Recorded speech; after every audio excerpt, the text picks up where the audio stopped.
For years, Honda Civic has kept the competition awake at night. This 2012 model is the 9th generation. It retains the rakish silhouette of the outgoing car, while the details have become more conservative. Tough to choose a Civic these days. There are 5 different models. You've got the standard version, a high fuel efficiency model, the high performance SI, a hybrid, and one that runs on compressed natural gas. And after all that, you've got to choose between a coupe and the sedan. Honda has dropped off this higher-end EX for the week at $22,775, including destination. There's navigation, iPod and phone integration, decent sound, and a way to see the sun and moon.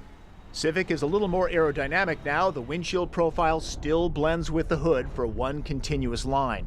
A little surprised to see that this piece isn't flush mounted. The cabin keeps the 2-tiered instrument panel design, adding a nice color display. The dash looks like rice paper. Materials are hard. The cabin appears a little more Spartan now. The woven floor material and headliner have a budget look about them. Have kids? I'd go with darker fabric. Keyless ignition is not offered on Civic. Heated seats and leather-wrapped steering wheel are available on the top-line EXL that gains cowhide seats.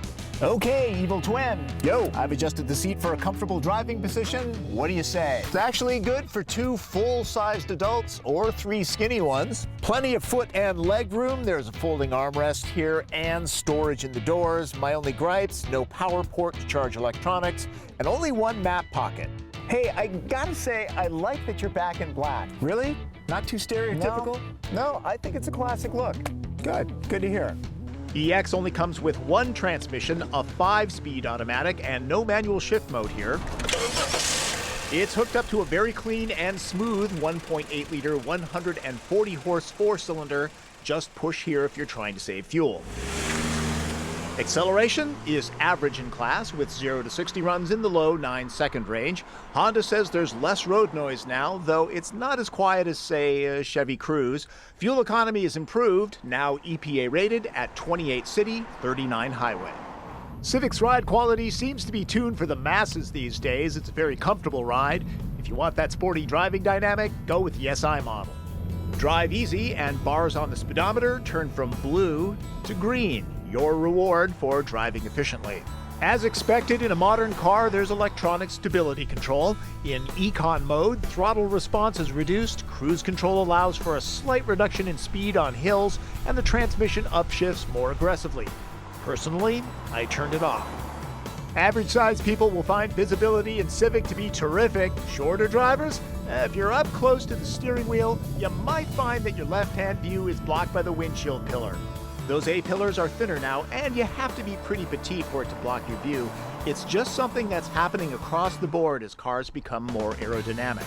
Anti-lock brakes are discs all around. Pedal modulation is good. In case you haven't noticed, Civic isn't exactly a tiny car anymore. In fact, it's about the same size as an Accord a couple generations back.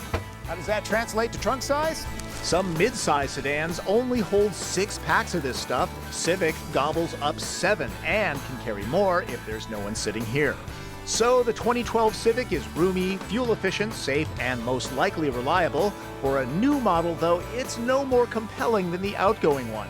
Because Cruze, Focus, and Elantra are substantially improved from their predecessors, they give Civic something it's never really had before: serious competition.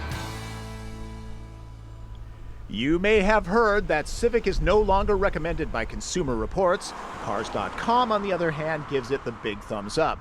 What does that mean? Well, it means, as always, you should do your own research. Go out and test drive all the vehicles in the segment that you're buying. A car is a personal choice, and there are a lot of surprises these days.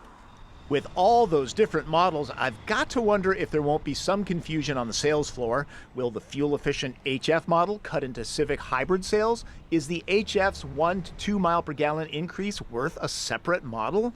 Now that the natural gas version will be available in most states, I'm curious how that'll be embraced. My dad is actually looking into that option.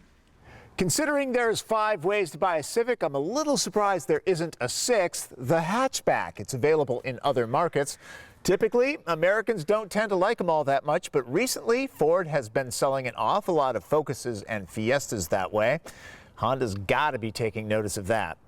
Anyways, that's Driven. I'm Tom Volk.